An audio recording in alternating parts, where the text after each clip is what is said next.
Pernahkah kamu berada di sebuah ruangan, tidak banyak bicara, bahkan hanya duduk dengan tenang, namun entah mengapa ada orang yang langsung bersikap kaku terhadapmu, atau mungkin kamu sedang mencoba menunjukkan kebaikan hati, tetapi respon yang kamu terima justru terasa dingin, seolah kehadiranmu saja cukup untuk membuat mereka merasa terancam. Fenomena ini sebenarnya sering terjadi, namun jarang benar-benar dipahami. Dalam kehidupan sosial, kita sering berpikir bahwa yang membuat orang lain merasa terancam adalah tindakan kasar, kata-kata menyakitkan, atau sikap bermusuhan. Padahal, kebenarannya jauh lebih kompleks. Terkadang, orang merasa terancam bukan karena hal yang kita lakukan secara sengaja, tetapi karena sesuatu dalam diri kita, sikap, cara pandang, atau bahkan ketenangan. Kita memantulkan sesuatu yang tidak nyaman dalam diri mereka. Inilah yang akan kita bahas dalam video kali ini. 7 alasan yang jarang disadari mengapa orang lain merasa terancam. Kita akan melihat bahwa ancaman tidak selalu hadir dalam bentuk yang jelas, melainkan seringkali samar, tersembunyi, dan bersumber dari hal-hal sederhana. Namun justru karena sifatnya yang tidak disadari itulah, ia punya dampak besar dalam dinamika hubungan sosial. Mari kita mulai dengan alasan pertama.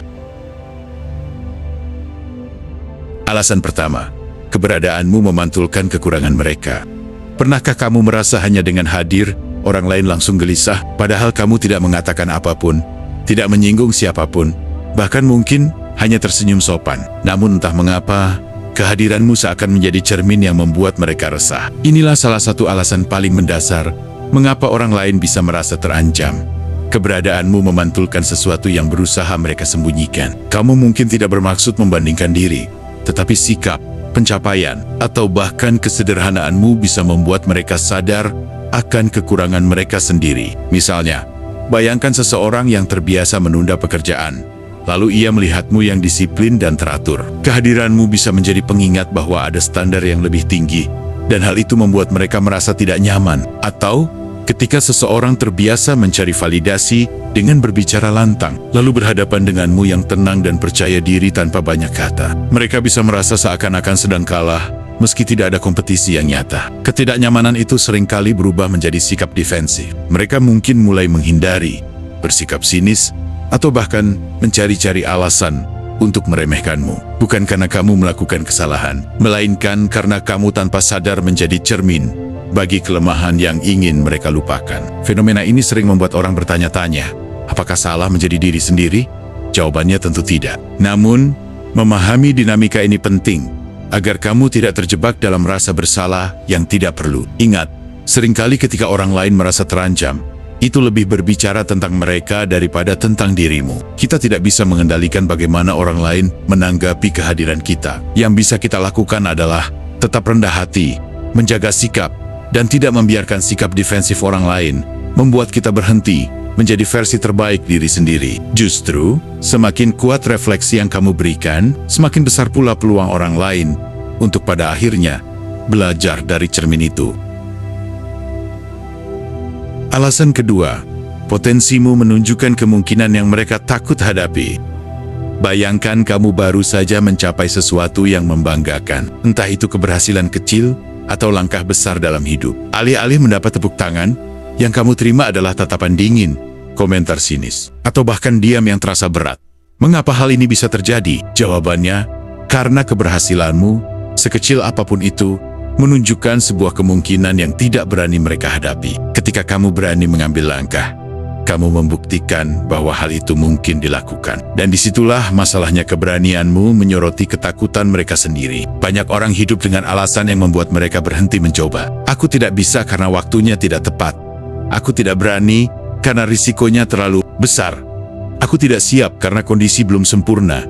Namun, saat mereka melihatmu melangkah dengan segala keterbatasanmu, alasan-alasan itu runtuh. Mereka harus berhadapan dengan kenyataan bahwa penghalang terbesar selama ini bukanlah keadaan, melainkan diri mereka sendiri. Dan rasa sadar itulah yang menimbulkan perasaan terancam. Mereka tidak suka dipaksa melihat bahwa sebenarnya mereka bisa, tetapi memilih tidak. Maka, alih-alih mengakui itu, sebagian orang justru akan meremehkan langkahmu. Mereka akan berkata bahwa keberhasilanmu hanya kebetulan, usahamu tidak seberapa, atau hasilmu tidak sebanding dengan pengorbananmu. Semua itu hanyalah cara untuk meredakan kegelisahan mereka sendiri. Kenyataannya, Potensimu tidak pernah menjadi ancaman bagi orang yang benar-benar percaya diri. Ia hanya menjadi ancaman bagi mereka yang menunda mimpi, takut gagal, atau enggan keluar dari zona nyaman. Karena itu, jangan pernah mengecilkan langkahmu hanya agar orang lain merasa aman. Biarlah potensimu berbicara, dan biarlah orang lain belajar menghadapi ketakutan mereka sendiri.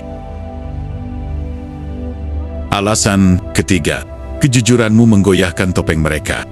Terkadang, yang membuat orang lain resah bukanlah kata-katamu, melainkan kemampuanmu membaca apa yang tidak mereka ucapkan. Di dunia sosial, banyak orang terbiasa memakai topeng. Mereka menyembunyikan perasaan, menutupi kelemahan, atau bahkan membangun citra yang berbeda jauh dari kenyataan. Saat mereka berhadapan dengan seseorang yang jujur, transparan, dan tidak berusaha berpura-pura, topeng itu terasa rapuh. Kejujuran bisa menghadirkan ketidaknyamanan. Ia seperti cahaya yang tiba-tiba menyorot sudut gelap yang selama ini mereka lindungi. Orang yang terbiasa dengan kepura-puraan seringkali sulit menghadapi mereka yang berbicara apa adanya. Mereka merasa terbongkar, meski kamu tidak sedang menuduh apapun. Contoh sederhana, seseorang terbiasa mencari perhatian dengan membesar-besarkan kisah hidupnya, lalu hadir orang lain yang tenang, tidak membesar-besarkan dirinya, dan tetap mendapat perhatian tulus. Tanpa kata pun, kehadiran orang jujur itu sudah cukup membuat mereka merasa terusik. Kejujuranmu adalah cermin yang memaksa orang lain melihat bahwa mereka sedang tidak jujur,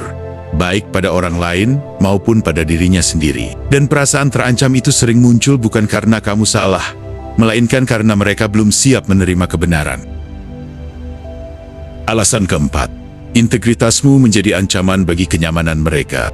Di dunia yang penuh kompromi, orang yang teguh pada prinsip seringkali dianggap berbahaya. Integritas adalah kualitas langka, dan justru karena kelangkaannya, ia bisa menimbulkan perasaan terancam. Orang yang berintegritas tidak mudah digoyahkan, tidak gampang terbawa arus, dan berani mengatakan tidak ketika sesuatu tidak sesuai dengan nilai yang diyakininya. Bagi mereka yang terbiasa mencari jalan pintas atau membenarkan kesalahan demi kenyamanan, integritas adalah pengingat yang tidak menyenangkan. Bayangkan sebuah kelompok yang terbiasa melanggar aturan kecil karena semua orang melakukannya. Lalu hadir seseorang yang tetap patuh aturan tanpa merasa perlu mengikuti arus. Kehadiran orang itu bisa membuat yang lain merasa bersalah, meski ia tidak menegur siapapun. Integritas juga sering membuat orang lain kehilangan ruang untuk bersembunyi. Ketika ada seseorang yang tegas menolak perilaku tidak jujur, mereka yang selama ini melakukannya merasa dilihat, merasa tertantang, dan merasa tidak aman. Padahal, orang yang berintegritas hanya menjalankan prinsipnya sendiri. Ironisnya, kadang integritas membuatmu dijauhi, bukan karena kamu salah, tetapi karena kehadiranmu mengingatkan orang lain bahwa ada standar moral yang mereka pilih untuk abaikan. Alasan kelima, disiplinmu membongkar kemalasan mereka. Lucu sekali, orang yang sekadar berusaha disiplin bisa dicap terlalu kaku. Padahal, yang merasa terganggu hanyalah mereka yang tak terbiasa serius. Disiplin sering dianggap sesuatu yang kaku, padahal sejatinya, ia adalah bentuk kasih sayang pada diri sendiri. Orang yang disiplin menjaga waktunya, konsisten pada kebiasaannya, dan fokus pada tujuan jangka panjang. Namun, di mata sebagian orang, sikap ini justru terasa mengancam. Mengapa demikian? Karena disiplin membongkar kemalasan orang lain. Seseorang yang terbiasa menunda pekerjaan bisa merasa tersindir hanya dengan melihatmu bekerja tepat waktu. Mereka yang terbiasa mencari alasan untuk berhenti bisa merasa tidak nyaman melihatmu tetap konsisten meski sulit. Disiplinmu mengingatkan mereka pada sesuatu yang selama ini mereka hindari, tanggung jawab pada diri sendiri. Bahkan dalam lingkup kecil, seperti gaya hidup sehari-hari, hal ini bisa terlihat. Misalnya,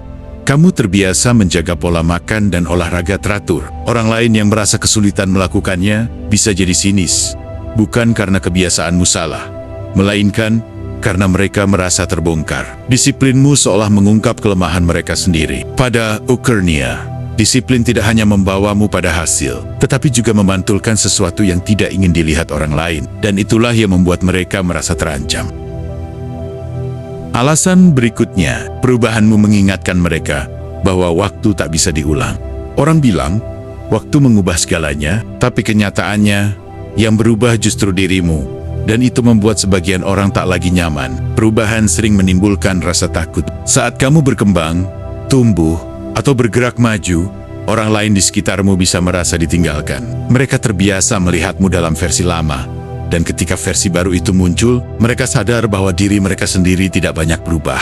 Misalnya, dulu kamu sama seperti mereka, sering mengeluh, malas berusaha, atau sibuk bersenang-senang tanpa arah. Tapi ketika kamu mulai memperbaiki diri, mengger ilmu, atau menata hidup, perbedaan itu semakin nyata. Keberhasilanmu bukan hanya tentang dirimu, melainkan juga cermin bahwa mereka tetap di tempat yang sama. Itulah mengapa perubahan seringkali membuat orang merasa terancam. Mereka harus menghadapi kenyataan bahwa waktu berjalan dan bahwa diam di tempat juga merupakan pilihan yang membawa konsekuensi. Sementara kamu melangkah, mereka terpaksa melihat bahwa mereka menolak melangkah. Rasa takut ketinggalan, rasa malu karena tidak bergerak, semua itu bercampur menjadi perasaan terancam terhadap dirimu.